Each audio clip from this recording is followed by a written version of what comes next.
Salut, dans cette vidéo, je vous explique l'essentiel à savoir avant de se lancer dans un business des pharmacies en Afrique, particulièrement en RDC, les tout en 3 points.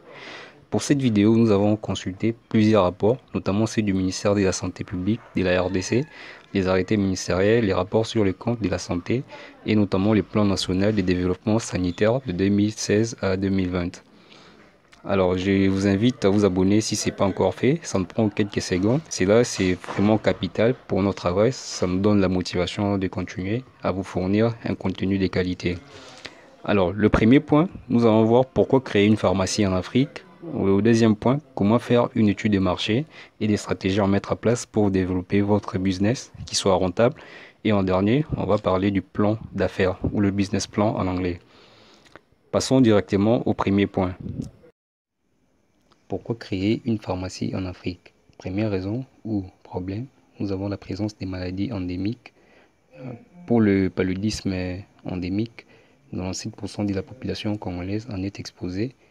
Nous pouvons aussi citer la tuberculose, etc. Deuxième raison, une réglementation vétuste. Les secteurs, quoique réglementés par l'arrêté ministériel numéro 1250 portant conditions d'octroi et d'autorisation d'ouverture et de fonctionnement des établissements pharmaceutiques. En fait, cet arrêté, c'est en fait la charnière. Ça vous permet de connaître toute la législation en matière de l'ouverture de pharmacie en RDC. Nous allons vous mettre cet arrêté dans la description. Et en troisième, il y a une pénurie de pharmaciens et d'assistants en pharmacie, d'où il n'y a pas de problème d'accès à la profession. Parfois, un brevet suffit. Ensuite, nous avons des problèmes d'automédication. Parfois, les médicaments sont vendus sans ordonnance. Il y a également le problème de la disponibilité des médicaments génériques dans les secteurs publics et confessionnels, sauf pour quelques médicaments dans les secteurs publics, tels que le vaccin, dans le PEV, qui sont des programmes élargis des vaccinations, des ARV et les antituberculés, etc. En dernier, nous avons une augmentation de la dépense de santé des ménages d'année en année, qui va passer de 550,4 milliards de dollars à 669 milliards de dollars américains de 2015 à 2020.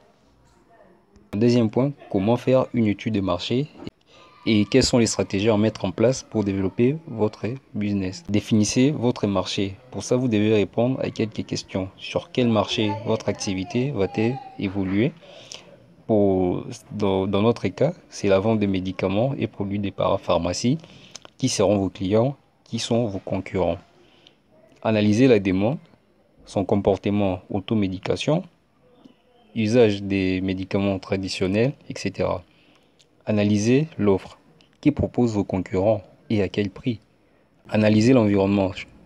Choisir un bon emplacement, c'est-à-dire un loyer raisonnable autour de 150 dollars, près d'un hôpital, d'un centre de santé. Également, privilégier les nouveaux quartiers. Nous avons l'exemple récent de quartier Kinkole et de Mpassa à Kinshasa. Notez bien l'existence d'un nombre important de pharmacies dans votre zone d'implantation, c'est un bon signe. Ça prouve que le marché existe. Quant à vous de faire la différence.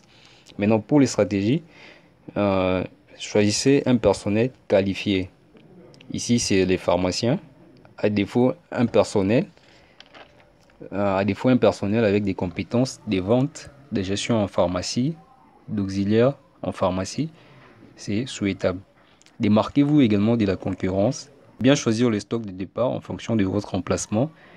Les spécialités fortement recommandées si vous êtes près d'un hôpital général de référence tertiaire ou secondaire. Efforcez-vous d'être dans les normes. Une pharmacie où les vendeurs est en débardeur à cause de la chaleur, c'est pas cool. Passons au troisième point, le plan d'affaires ou le business plan en anglais. Ici, vous allez faire votre prévision budgétaire. Pour le loyer, prévoyez entre 100 à 250 dollars. Et prévoyez également une garantie locative de 7 mois. Pour l'aménagement, prévoyez environ 500 dollars. Si vous prévoyez de mettre des étagères métalliques, là vous pouvez aller au-delà de 500 dollars américains. Nous avons également les démarches administratives. Ça dépend des secteurs.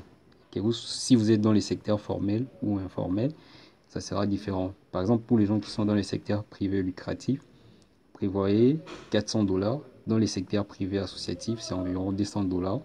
Votre employé, entre 150 à 300 dollars mensuels. Et les stocks de départ prévoyaient entre 2500 à 3000 dollars. Et la marge bénéficiaire pour le médicament est de 33% pour les pharmacies et 22% pour les dépôts pharmaceutiques. Elle prévoit un imprévu de 10%, 595 dollars. Donc ici, ça vous fait un total d'environ 6545 dollars américains à prévoir pour votre budget prévisionnel de business des pharmacies. Voilà, avec ces astuces, nous pensons que vous serez en mesure de créer ou de lancer votre business de pharmacie et qui soit surtout rentable.